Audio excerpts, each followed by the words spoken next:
The United States and Israel, they're just attacking Iran. Please find my detailed analysis and explanation of this lecture at the end of this video. Okay? And they attack with air power, so that's very blunt. Right? Okay, so you go from one step to the next, to the next, to the next. Okay? This is the classic escalation ladder. Iran is not like this. Their decision tree is different. Okay? Because their strategy is to force the United States to admit defeat and retreat from the GCC. Okay? To close down the military bases in the Middle East so that Iran has control over the Strait of Hormuz and therefore it can control all world trade. All right? So that's a strategy. So this strategy means that you have different options.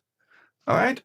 Your options are attack Israel, military targets, civilian targets, Tel Aviv, okay? All right, so I don't want to spend too much time on this, but as you can see, if you think about it, Iran can be much more selective in its targeting than the United States and Israel. And therefore, the options that it has, it is much more diverse, which gives Iran escalation control over the situation.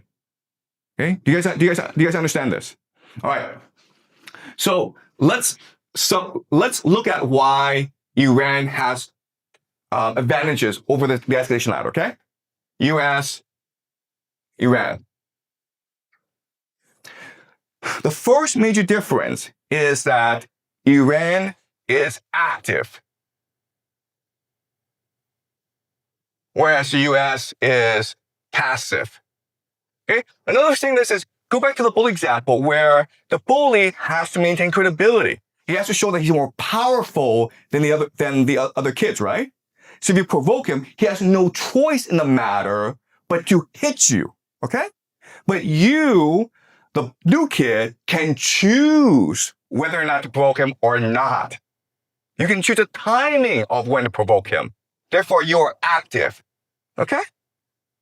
The second big difference is that Iran has a clear strategy. It knows what it wants to accomplish, and it knows how to accomplish what it wants. Remember, what Iran wants is control the Strait of Hormuz and the United States out of the Middle East. That's what it wants to do. And it's calibrating its attacks in a certain way to achieve this end goal. And it's working out very well for Iran, okay? The United States, on the other hand, doesn't know what it wants. It wants to destroy Iran. But what does that mean, okay? Destroy. It could mean regime change. It could mean economy collapses. It could mean the civilian population starves, okay? It can mean anything. But because there's so much ambiguity, so much confusion about what it means, it confuses military strategy, right? And the last thing is, of course, is that Iran is flexible and the United States is inflexible. Okay? So by studying the escalation ladder, we discover that Iran has far more advantages than the United States. Okay? All right. So what does this mean? All right. It means that Iran will probably win this war ultimately. But there has to be major changes to its society in order to win this war. All right. So remember, to win a fight, you have to have three things: focus, clarity, and resolve.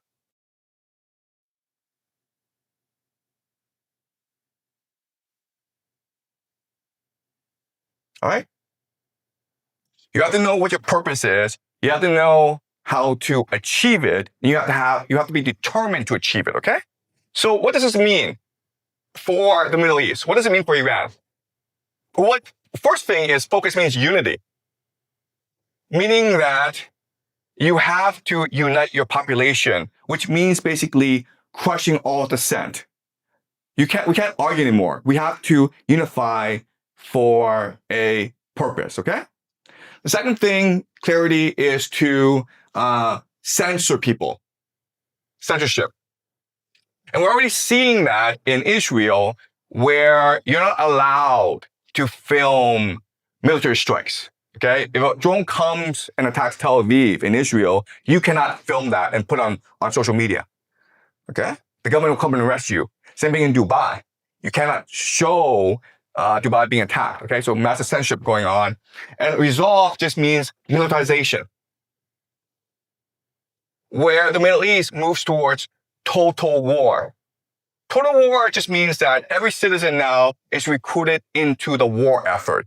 It just means that the entire economy is geared towards war. Okay? And one last point I'll make is this. What we need to understand about the escalation ladder is that as it moves up, we have to remember that this war is being fought multidimensionally.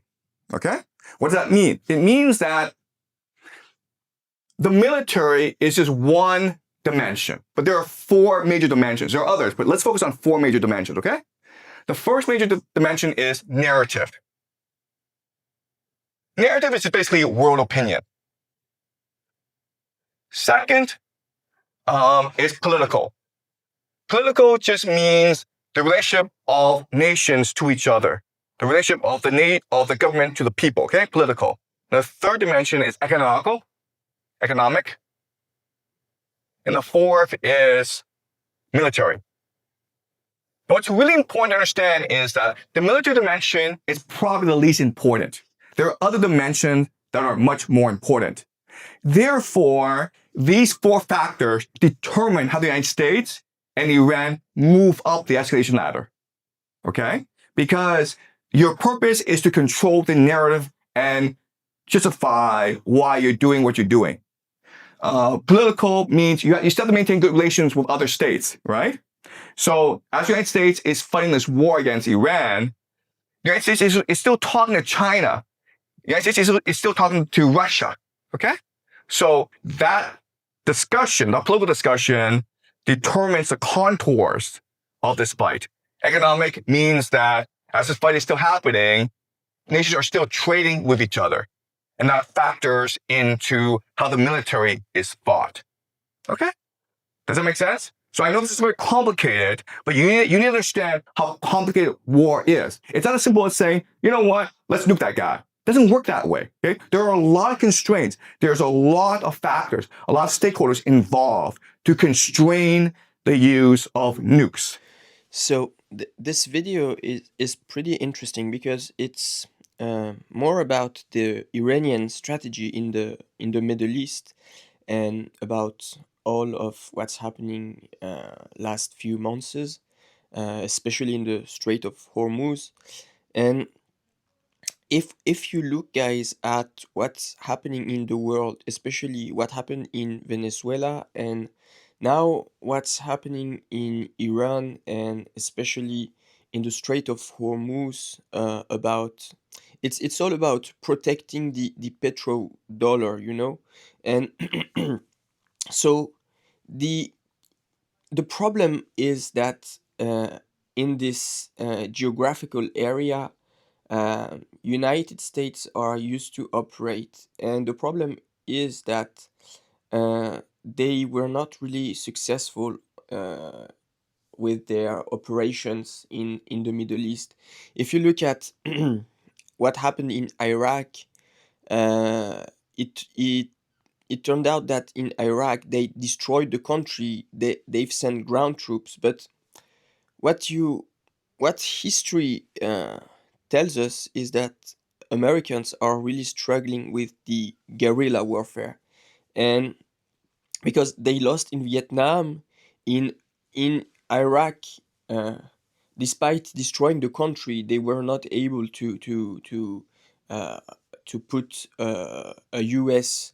Controlled government, and they basically lost because of the the guerrilla warfare that the Iraqi were fighting against the U.S. Army, and this is also what happened in Afghanistan. They left Afghanistan, and they were not able to put a U.S.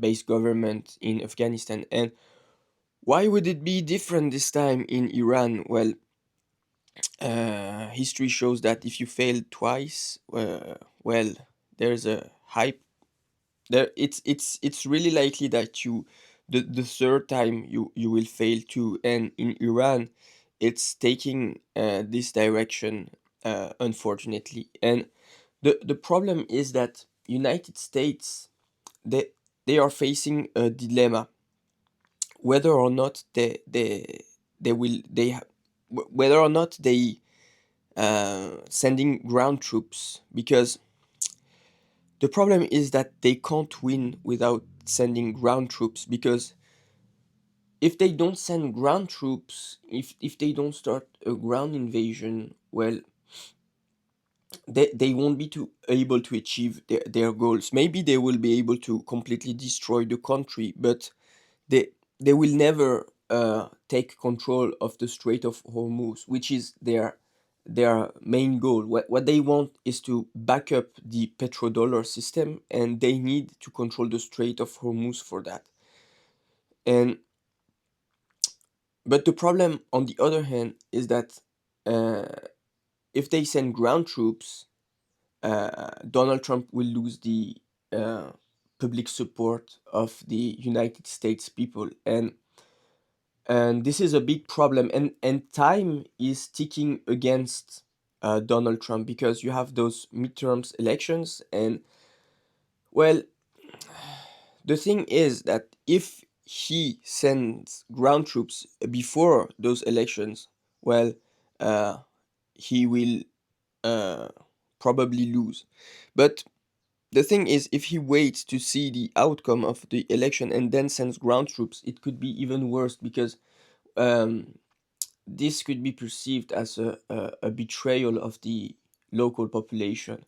So, United States are really facing a dilemma.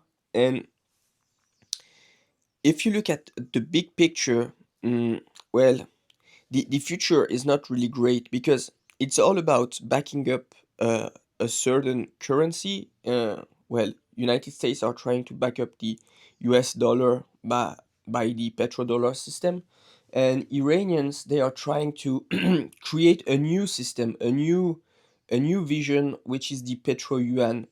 And the thing is that if you want to back up a certain currency, when you expect pretty bad things to happen. And by pretty bad things, I mean you can expect World War III to start, well, maybe sooner than we may think, because uh, the main idea is to um, back up your money supply with the oil, the petrocurrency system, in order to allow you to have constant money inflows in case of uh, a war that could uh, be longer than everyone thinks, and especially World War III. But in the next videos, we'll go more in more details